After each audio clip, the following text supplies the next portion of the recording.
Right, good afternoon. It is 3 minutes to 1 p.m. East African time here in Nairobi, Kenya. Thank you for joining TV47 News Now with I, Sheilar Chelangat, as I get you informed on the latest at this hour.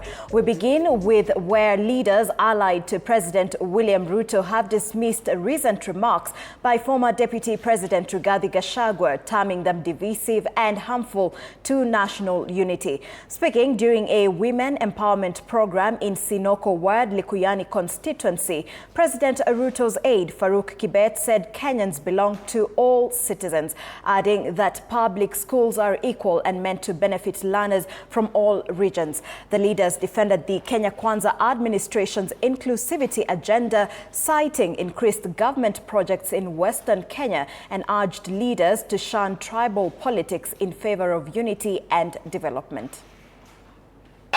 Watu ya upinzani watashindwa. Yule Sudkomba aende ama asiende. Yule Mkabila alianza kutabiri mabaya. Hata siku hizi mnaona anafanya helmet. Kwani huyu mtu ni anafanya nini? Anafanyanga construction ama anafanya nini? Amelaniwa ashindwe ama asishindwe? Unajua watu ya Sinoko mkiamua na Likuyani aende ataenda. Aende ama asiende? Aende. Ulize watu ya Sinoko. Hii maneno tulikuwa tunaona kweli? Tulikuwa tunaona? Si hii miaka yote tumekaa kwa upinzani. Tuliona maendeleo. Si sasa inakuja. Mtanishika mkono. Mtanishika mkono. Nitembee na William Samoei Ruto. Nitembee na William Samoei Ruto. Hebu nione tutam ya Ruto. Mtu niseme nisiseme. Huyu mtu nilimfukuza kule bungeni. Nilikuwa nafikiri tumemalizana na yeye. Kumbe nilikuwa namfukuza kwa ofisi ya Deputy President akuja kusumbuana na watoto wadogo. Watoto wa shule ambao hata hawapigi kura. Kenya ni yetu sisi wote. Si ya mtu mmoja. Shule zimejengwa kule Nairobi. Wakati kila mtu alikuwa anang'ang'ana hapa mashinani kujenga. Hasijajengwa na pesa ya mtu, ilijengwa na pesa ya serikali. Tunataka watoto wetu watoke hapa waende kusoma shule hizo.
Right, and still in the world of politics, Raila Odinga's adopted son and ODM member Okech Sala has issued a fresh warning to Party Secretary General Edwin Sifuna and his allies, vowing to push them out of the party if they continue opposing ODM's decision to work with President William Ruto. Speaking in West Pokot after meeting local leaders, Sala reiterated that ODM remains firmly in the broad-based government.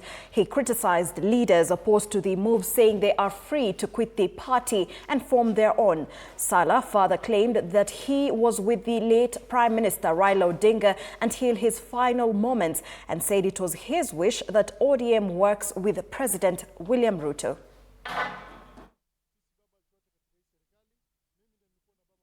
Zake za mwisho, na mimi nilikuwa na baba katika ugonjwa wake ya kwanza, na mimi ndio niko na historia ya baba mpaka dakika zake za mwisho, na baba alinieleza mara nyingi ya kwamba yeye katika siasa anataka watu wake na watu wa ODM wakuwe katika serikali katika muda zinazokuja huku mbele. Hataki biashara za opposition, ya kwamba maendeleo kule Nyanza na kokote Northeastern Coast, Western, Rift Valley, pande za Narok kule, maendeleo yote ni madogo.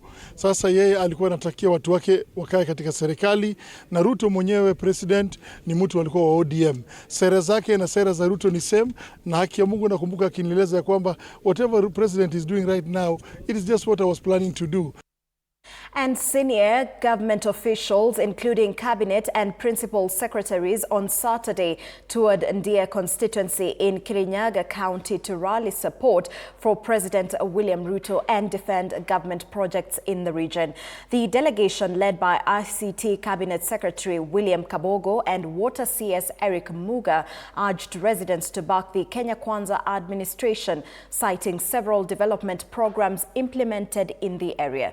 Speaking during a public engagement forum at Kianwe Primary School, Kabogo accused opposition leaders led by former Deputy President Rigathi Gachagua of undermining key government initiatives such as the affordable housing and Nyota programs. Water CS Eric Muga echoed the remarks, urging government officials to actively defend development projects. Tuambiane ukweli jamani. Tangu beberu hakuna serikali imefanya maendeleo kupita hii ya Samoei Ruto. Alafu iko mtu hapa giza tu anakuja kutuambia ati atabomoa manyumba wakichukua serikali. Hauwezi kufukuza giza na giza. Giza hufukuzwa na mwangaza. Kama viongozi tuko na jukumu la kujulisha wananchi ile kazi ambayo Dr. Samoei William Ruto anafanya. Ile miradi tunafanya Kenya mzima, lazima tushikamane na tushikane kama watu wa hapa nyumbani ambao tunajiita watu wa mlima.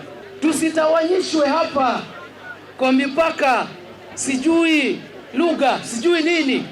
Tukatawanyika, tushindwe kuangalia na kupima serikali kwa miradi yake. Right, and away from politics, residents of Kwamwatu village in Matu Ward, Machakos County were left in shock after a child-sized coffin was found placed at the doorstep of a homestead. The incident, discovered early in the morning, prompted swift actions from resident and local authorities. The coffin was later burned in the presence of area chief Susan Kingo and church leaders. Yatta Redeemed Gospel Church Bishop Morris Kikululi blamed the incident on suspected fraudsters posing as pastors who allegedly staged such scenes to extort money from families. Authorities have launched investigations as leaders call for stricter regulation of churches and increased public vigilance against emerging con schemes. Kuna mtu ambaye aliweza kuleta jeneza ya mtoto mdogo akaiweka nje ya mlango wa mboma ya nyumba ambayo mwenyewe hayuko na familia yake aishi hapa. Kuna wachungaji wamekuwa na tabia ya kutisha watu kwa njia ya kuwawekea vitu vya ushirikina na baadaye kuenda kwa hizo nyumba na kuwaambia ya kwamba Mungu amenionyesha shida yako, na hii shida ili iishe lazima ufanye jambo moja ama ingine. Hii soko yetu ya Matu, tuna wasiwasi, kuna watu ambao si wa kawaida ambao wanawauzia watu wetu uoga. Kwa hivyo tutasaidiana na watumishi wa Mungu na najua yote yataenda kuisha. And for many years, pig rearing has been popular but also infamous for its strong smell, often announcing its presence long before the farms come into view. Today, modern agricultural practices are changing the narrative. In Githunguri, Kiambu County, pig rearing is undergoing a quiet but remarkable transformation as farmers adopt new technologies that reduce odor, improve animal health and boost productivity. Munene John tells us more. Pig rearing is no longer what it used to be. In Githunguri, Kiambu County, pig rearing is undergoing a significant shift as farmers gradually move away from traditional practices and adopt modern technology-driven systems that place emphasis on hygiene, efficiency, and long-term sustainability. One such farmer is David Kemani, who has completely redefined how pigs are reared by investing in clean, well-organized housing units that are carefully designed to enhance animal comfort, improve ventilation, and significantly reduce the risk of disease outbreaks. The materials used, we have the tumor that we call the steel, but we have galvanized them to avoid rusting. And then underneath where they are sleeping, for the mothers and the young ones, the piglets, we have actually imported from China the ones that look like plastic. Each pig is provided with a balanced diet, a constant supply of clean water, and close health monitoring to ensure optimal growth, improved welfare, and better returns for the farmer. This is zero grazing, because if you check on even the area of fattening or where we are caging them singly, it is to ensure that they do not lose weight. That with the pigs is about weight.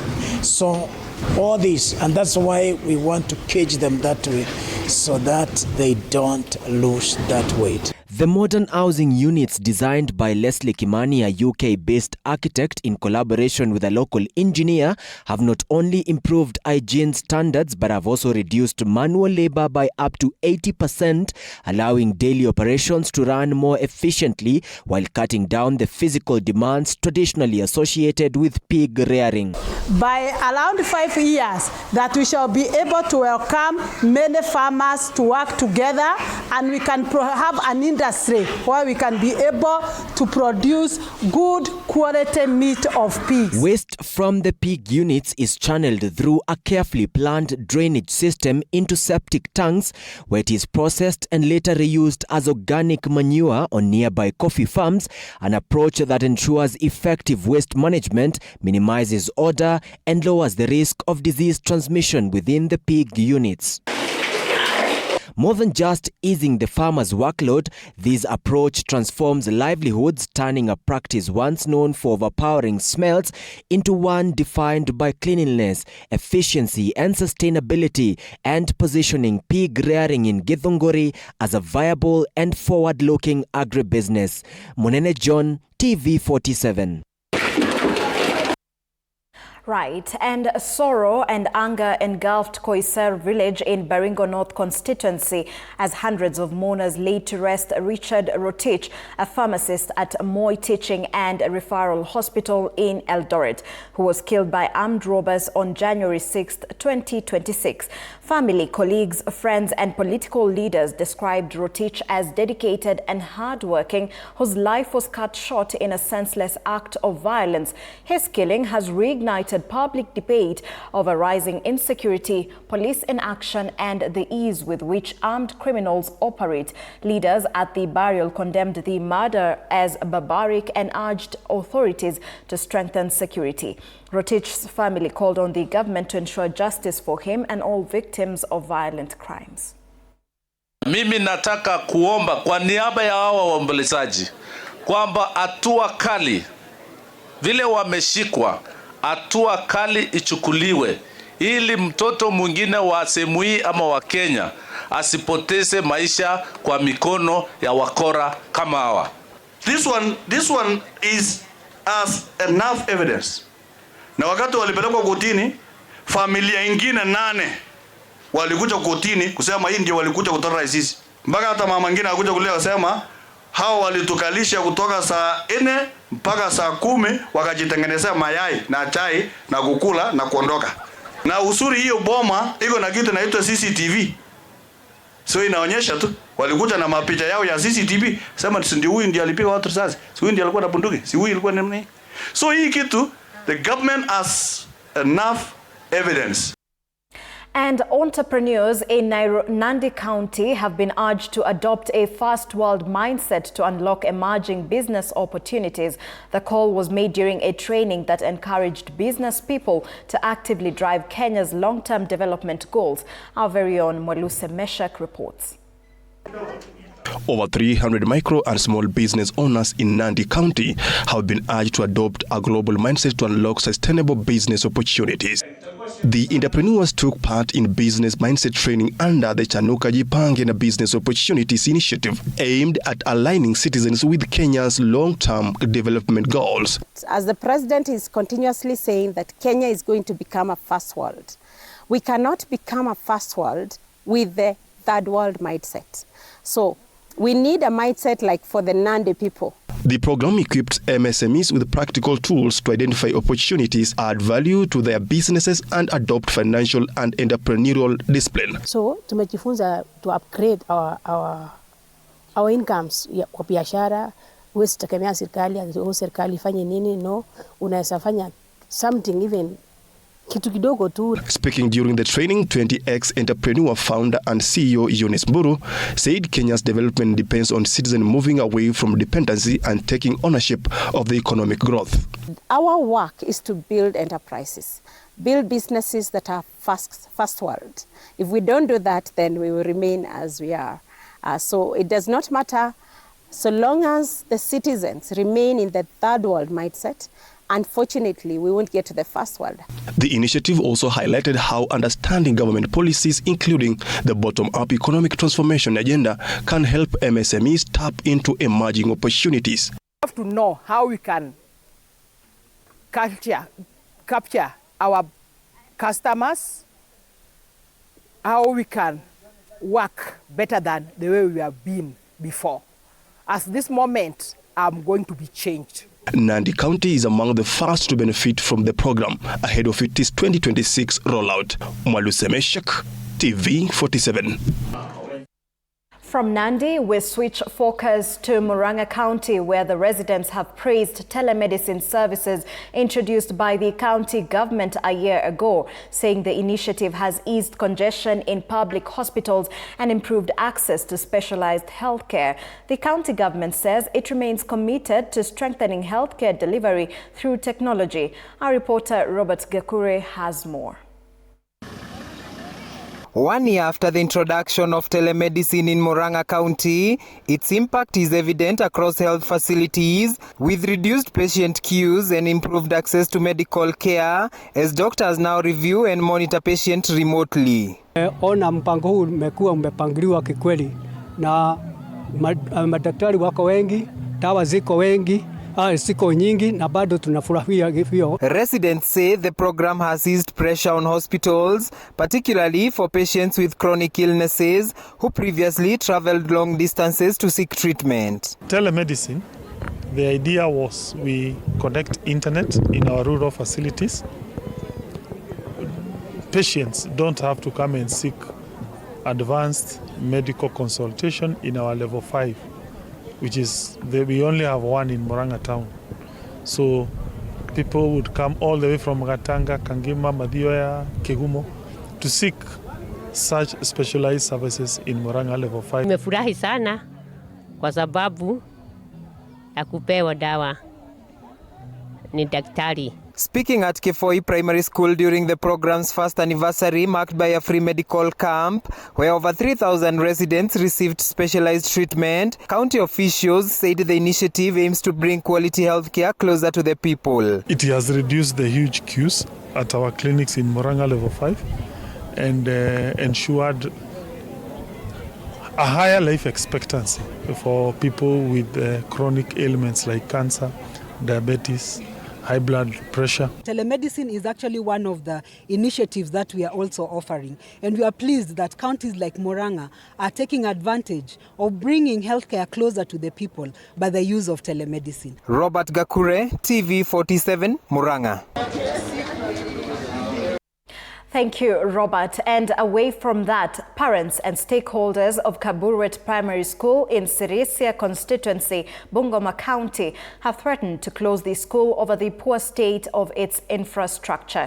Speaking to the press, the parents, led by Patrick Kimurgor, alleged that no development has been witnessed at the school since the current head teacher took over. They claim the funds allocated for the construction and renovation of classrooms and toilets were misappropriated. The parents' father say the shortage of toilets has forced both male and female pupils to share the few available facilities, while others are compelled to relieve themselves in nearby bushes. hakuna. Watoto wanajisaidia kwa fence. Tumeua nyoka karibu 5 juzi kwa sababu ya mazingira ya watoto kuwa mbaya. Vyoo hakuna kabisa, hakuna, maana watoto wanaenda nje na wanashare watoto wa kiume na wa kike. Ya grade 9 ilianza saa hii mwaka moja haijaisha na pesa kwa account hakuna. Unapoongea hivi contractor kwa site hayuko. Watoto ya grade 9 wamehama kwa hii shule kwa sababu ya mwalimu mkuu. Watoto wamekosa kwa shule hii. Hatutakubali mambo yaharibike na sisi wazazi wenye tuko tuachie watoto wa nyuma shida. Hiyo ni hatari sana. Ukiona huo mjengo huo hata utashangaa. Utafikiria mtu alikufia ndani. Sijui nitakana tufanye kumbukumbu. Na nyumba yenyewe unashangaa. Hiyo tafadhali serikali tunaomba. Ngarendare residents are set to benefit from improved healthcare services following the completion and upgrade of Ngarendare dispensary through a partnership between Lewa Conservancy and the Meru County government. The project includes a fully equipped maternity ward and a modern laboratory, significantly improving maternal, newborn and diagnostic services. Previously, residents had to walk over 50 kilometers to access basic healthcare. The upgraded facility now offers timely and reliable medical services to thousands of people in the area. Tumeshukuru kama mimi mama ninafungulianga saa nyingine ukikosa gari ya kukupeleka na nyuki ama Meru unakuta mama amesalia kwa njia na si kutaka either huko na fare ya kusafiri huko, lakini kwa saa hii imekuja karibu hapa. Saa pia tulikuwa tunaenda hata Nyanyuki. Tunataabika sana, hata wengine wanatuma hata Nyeri, Mazari, Isoro, na Meru, pande ya Meru. Tumetaabika sana. Kusema kweli leo tumewafurahia sana. Tuko na furaha kwa sababu Lewa imefanya kazi nzuri kabisa ambayo inafurahisha wakazi wa huku. Na siku hii ya leo ya kwamba hata serikali ya kaunti tukipongeza sana Mheshimiwa Mutuma Ntoethinkia ambaye ameshirikiana na watu wa Lewa ufadhili huu na kuona maternity nyumba kubwa kama hii ambayo iko na vitanda vya kutosha, ambayo iko katika hali ambayo ni ya kisasa, ambayo kwanza kabisa hatujaiona katika area hii mambo kama haya ambayo yametendeka siku ya leo. So ambulance itapungukiwa mzigo kwa sababu imekuwa ikitoka kila mahali inakimbia kusaidia wa mama. Sasa jamii itajipanga ikuje karibu kwa hiyo maternity waweze kusaidika na watoto hawatakufa tena kwa sababu wa mama watapata haki yao ya kuweza kushughulikiwa kiafya. Right, and for hundreds of bright but vulnerable students in Marsabit County, access to quality education was once a distant dream. Today, through a county-funded scholarship program, that dream is becoming reality with rising completion rates and stronger exam performance. Monene John reports. In Marsabit County, completing secondary school is no longer uncertain for many bright but needy students. A scholarship program has kept thousands in class, enabling them to sit their national examinations. The Marsabit County Education Fund, established in 2019, supports academically gifted learners from vulnerable backgrounds. Beneficiaries are fully sponsored for 4 years of secondary education, easing the burden on families and ensuring uninterrupted learning. Marsabit County has a robust scholarship program where bright but poor students are fully sponsored. Since inception, 4,804 students have benefited, with 1,600 candidates sitting national exams. Of these, 1,314 attained university entry grades and are now enrolled in institutions across the country. By God's grace, I managed to get an airplane of 81 points. For my secondary education, I benefited from the scholarship of county government of Marsabit. I am very grateful for that. The scholarship has not only been financial support, but also a lifeline. The impact was clear in the 2025 KCSE exams, where 581 beneficiaries sat and posted strong results. I would like to give a vote of thanks to the people who supported me through my high school journey, and I would really like to appreciate the county government of Marsabit County. For many, the scholarship marked the difference between dropping out and pursuing higher education. With doors now open to universities and career paths, the fund has given them a future once beyond reach. Monene John, TV47. And Kenya's youth, the country's largest voting bloc, stand at the heart of a fierce political contest, with unemployment biting and frustration simmering. After the Gen Z protests, politicians are now seemingly dangling cash handouts and short-term promises to ostensibly win back loyalty. But analysts warn this is political tokenism, not empowerment. As 2027 approaches, the question is whether young people will settle for fleeting gestures or demand lasting opportunities that secure their future. Kenya's unemployment crisis has turned young people into the country's largest and most vulnerable voting bloc. As the 2027 general election approaches, analysts warn that politicians are exploiting this reality, offering cash handouts and short-term goodies that may win loyalty but fail to deal with perennial problems, such as lack of quality jobs. Economic analyst Brian Abuso argues that while giving young people money to start business may appear empowering, it is in fact political tokenism. He insists that real empowerment lies in structured investments such as the Youth Fund, job creation and civic education. It's a good program, but how sustainable it is to these young people. That is the problem. Because we understand if really the president meant well and he really wanted to help the young people, there are very strong teething issues which are affecting the young people. Unemployment. The youth who forced the government to reject the finance bill and reshuffle the cabinet after the Gen Z protest remain frustrated. Many, despite many interventions, the government says are to empower them, say their issues, especially employment and political inclusion, have not been addressed. Most of the young people, they don't understand the rights, their political rights. They don't understand what should be done to them from their leaders. That is why now they know that a politician or a leader is the one who will solve their short-term problems. Analysts caution that without genuine empowerment, young voters may be swayed by who has the deepest pockets rather than by policy or vision. Political pundit Gakuna Castro notes that many young people are disengaged, focusing on survival rather than politics. Some of them are only interested with a working economy. They are only interested with job opportunities. They are not interested with this comic politics that we have been continued.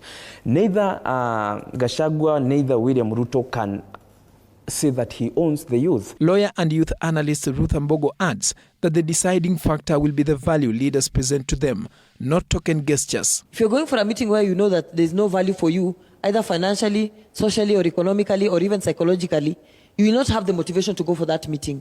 President William Ruto, speaking in Nyeri, insisted that leaders will be judged by their track record in 2027. Kila mtu achaguliwe na ile kazi amefanya.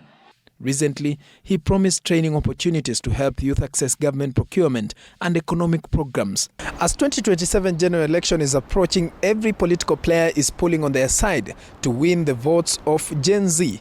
Paul Kirobi, TV47, Nairobi.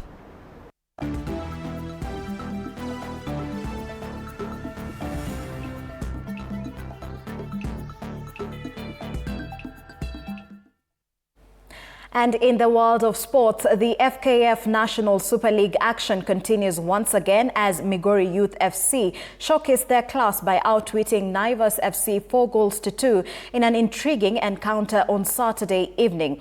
Churchill Otieno stole the headlines as he bagged a brace for the visitors, scoring his first 3 minutes before the halftime break and bragging his second in the 79th minute. Meanwhile, in other results, Equity Bank FC saw off Gucha Stars 3-2 as Vihiga United secured a comfortable 3-1 victory over MCF FC. Tough luck. We've conceded cheap goals. We started so well in the game. Our game plan was working. But I think lapse of concentration, we let the opponent get some confidence. So wakatua inatu hiyo. And then wakaingia game. And then our confidence ikaenda low.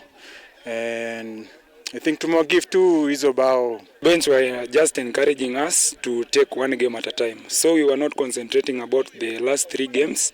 We just focused about the game that we were supposed to take. That is against Naivas. So we just came to it and we took it as it was. Of concentration, then conceding 2 easy goals. We've conceded 2 easy goals. And conceding 2 easy goals with a team like the caliber of Migori, you give them an advantage. You've given Migori an advantage, and it's quite unfortunate it has happened today. It's happening in football, but it's quite unfortunate. Naivas ilikuwa starting point yetu ya second leg. Tumekuwa tukistruggle a lot for the last 3 matches. Tumekuwa na ups and down mingi, but I thank God leo vijana wamerecover na wameamua kucheza. Ukiona leo at least tumecheza na around 3 new signings, and I think they wamefanya better. Mpaka wana mifunga bao.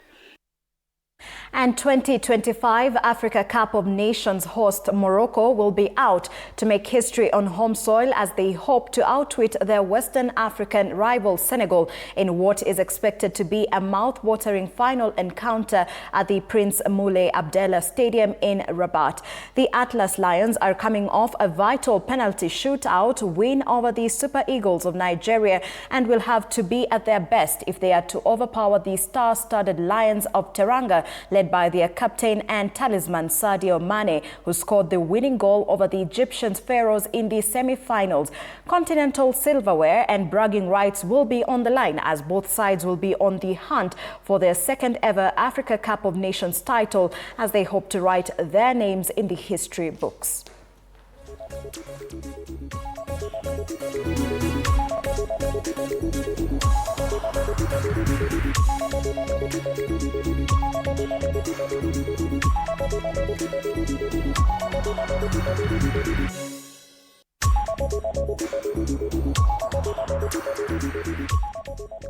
All right, that wraps up news now at 1 p.m. with Sheilar Chelangat. Of course, more updates on those stories in our subsequent bulletins at 7 p.m. and 9 p.m. Do enjoy the rest of your viewership.